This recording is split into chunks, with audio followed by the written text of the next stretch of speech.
गति नहीं चाहती है। एक बात मैं आप लोगों से जानना चाहता हूं, मां अपने बेटे की उन्नति तो चाहती ही है, क्या अपने पति की उन्नति नहीं चाहती है? कौन ऐसी मां है जो अपनी बेटी की उन्नति न चाहे? और क्या अपनी पति की उन्नति नहीं चाहती है?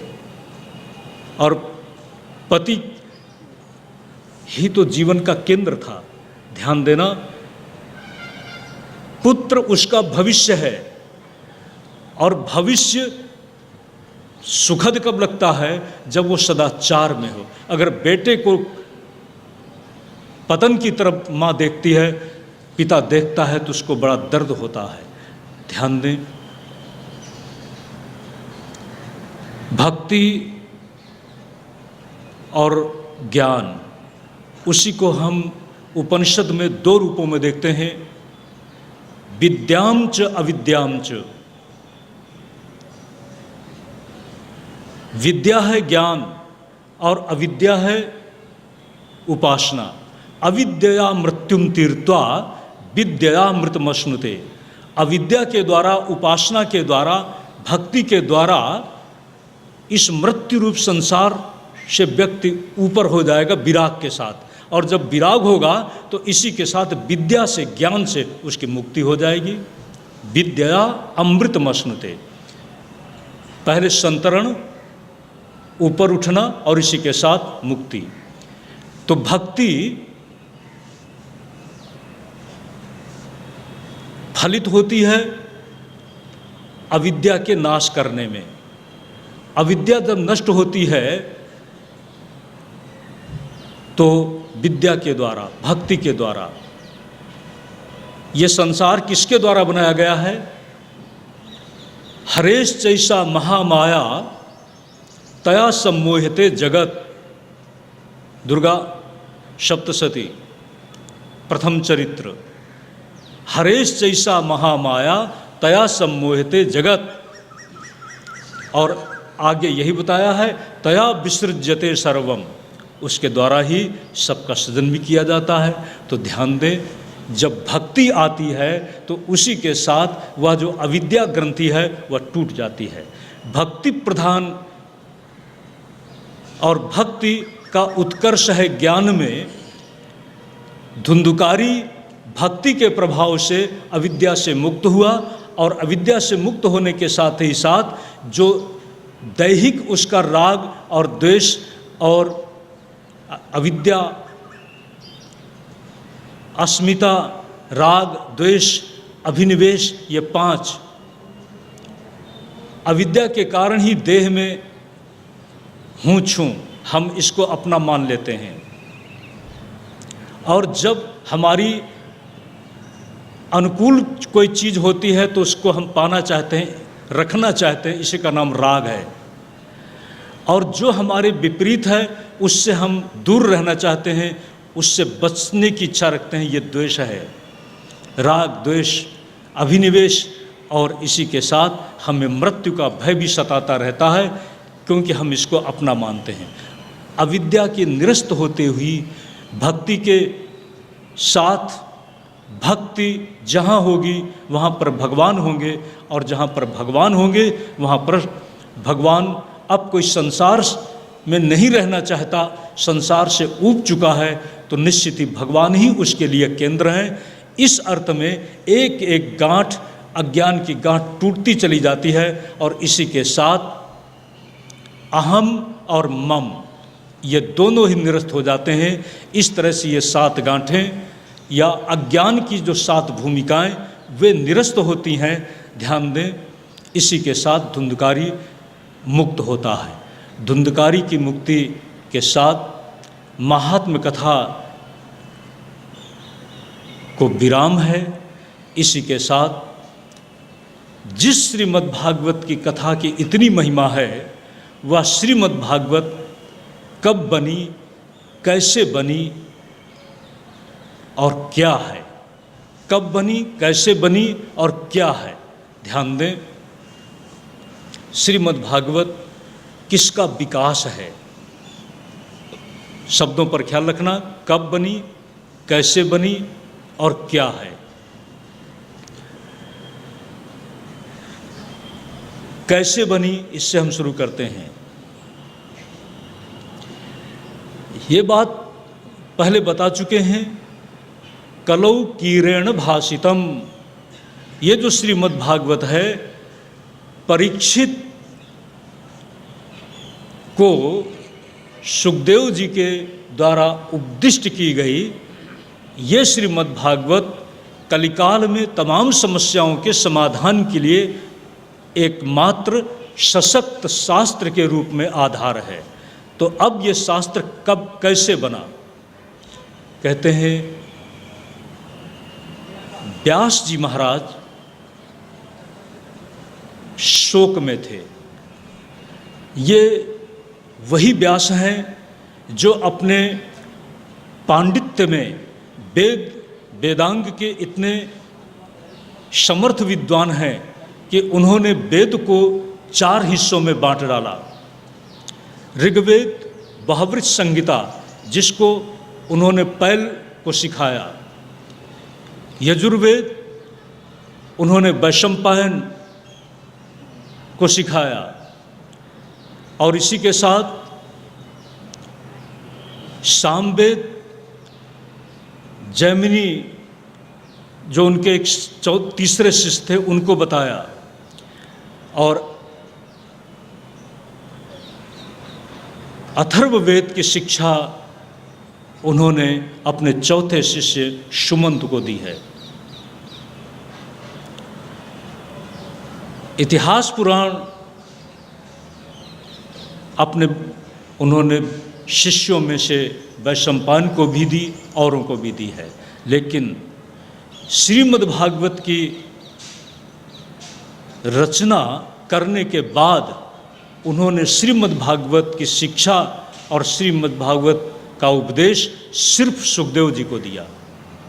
ध्यान दें कि ऐसा क्यों? अपने शिष्यों को नहीं दिया, किंतु सुखदेव जी को दिया। क्या पुत्र होने के नाते?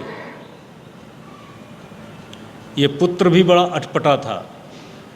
कैसा अटपटा था, इसको अभी बताने जा रहे हैं। जो सत्य की तरफ चल पड़ा। ये संसार है तो सही, लेकिन सज्जनों सार्वकालिक सत्य नहीं है। जो सार्वकालिक सत्य नहीं है, ध्यान दें सज्जनों, हम सब जब भी संग्रह करते हैं तो कहाँ ये ख्याल रहता है कि ये हमारे पास कल हम नहीं रखेंगे। हम भूल जाते हैं, इसके सम्मोहन में चलते हैं। संसार बुरा नहीं है, किंतु संसार के प्रति जो हमारा सम्मोहन है वो बुरा है।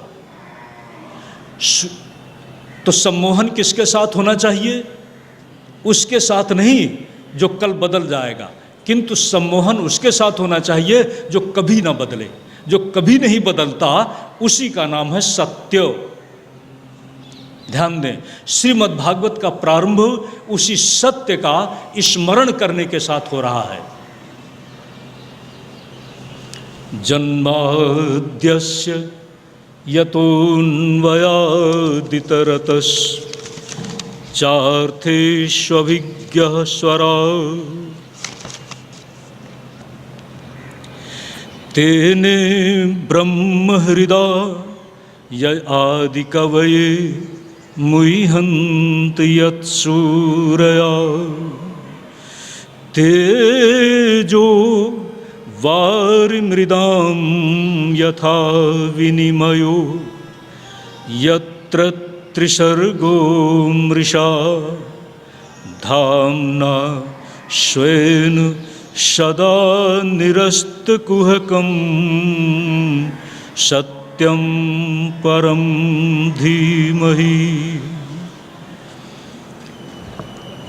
सत्यम परम धीमहि। सत्य उसे कहेंगे जो कभी न बदले।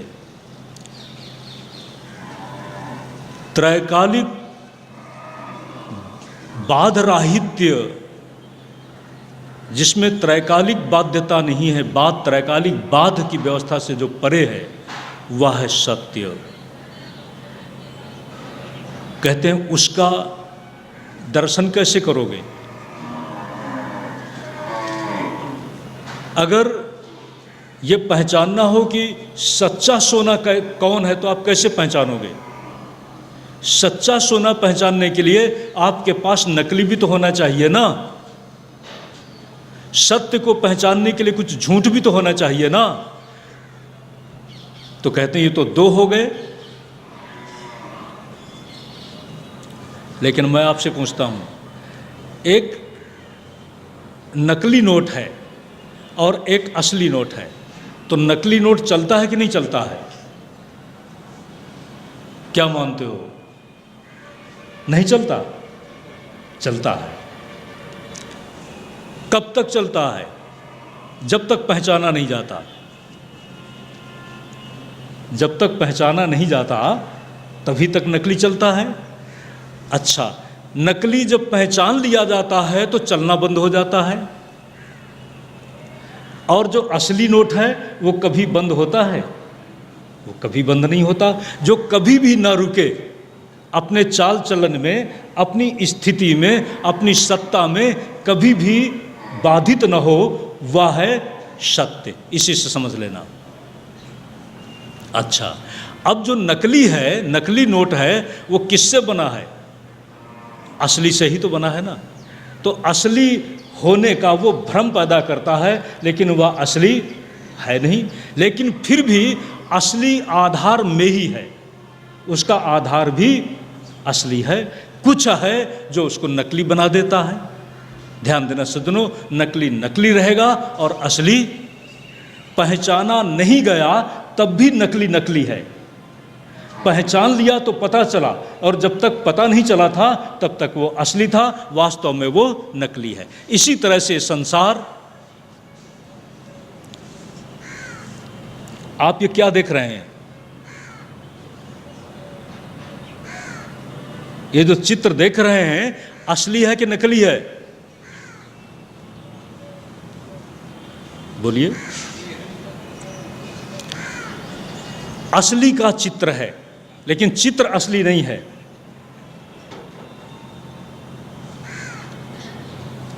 असली यहां है कि असली कहीं और था?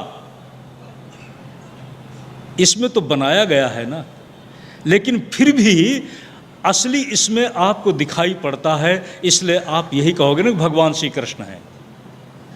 ध्यान देना सज्जनों, भगवान श्री कृष्ण इतने असली हैं कि न मालूम कब हुए, लेकिन आज भी हैं।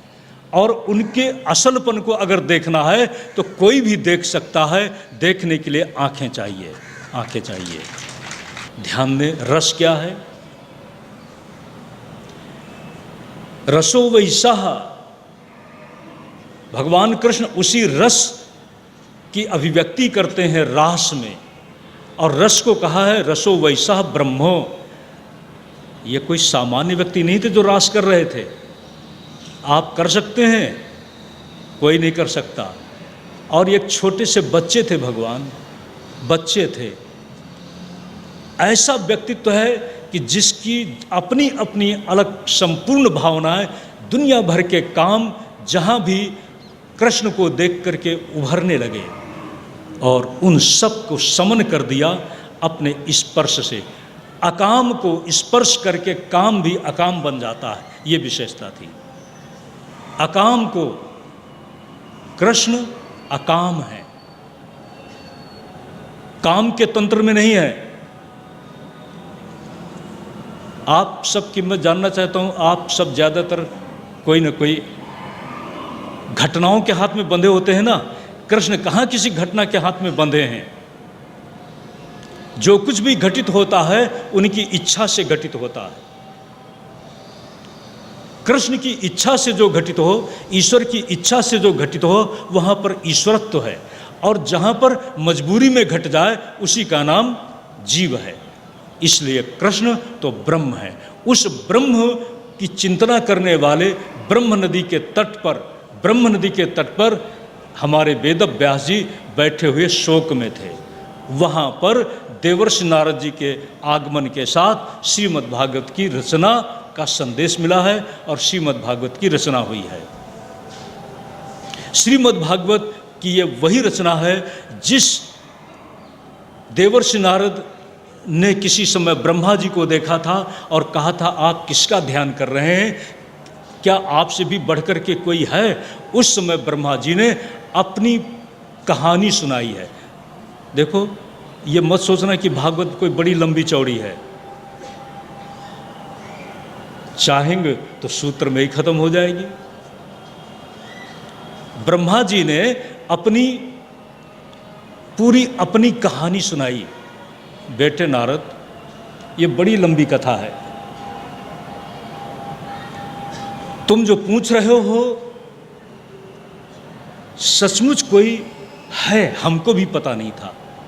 मेरा जन्म कैसे हुआ,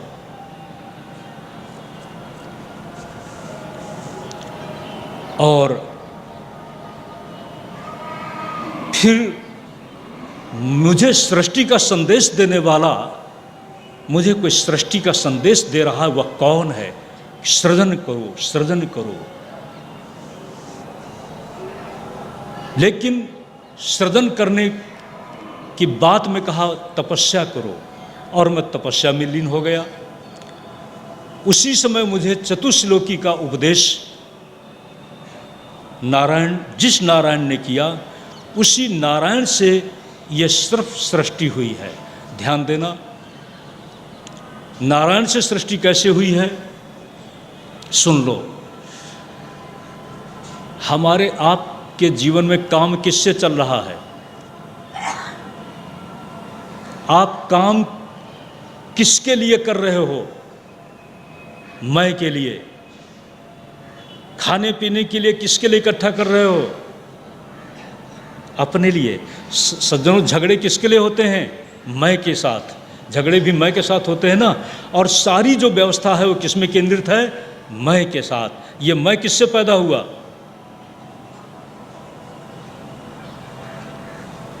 तुम्हारे बाप ने पैदा किया है मैं? पूछता हूं। कोई कह सकता है बाप कि मैं बेटे को जन्म देता हूं, इसलिए मैं पूछता हूं तुम्हारे बाप ने मैं पैदा किया है? नहीं पैदा किया। मैं का बाप कौन? इस शरीर का बाप, इस शरीर की मां हो सकती है कोई, लेकिन मैं का बाप वो परम पुरुष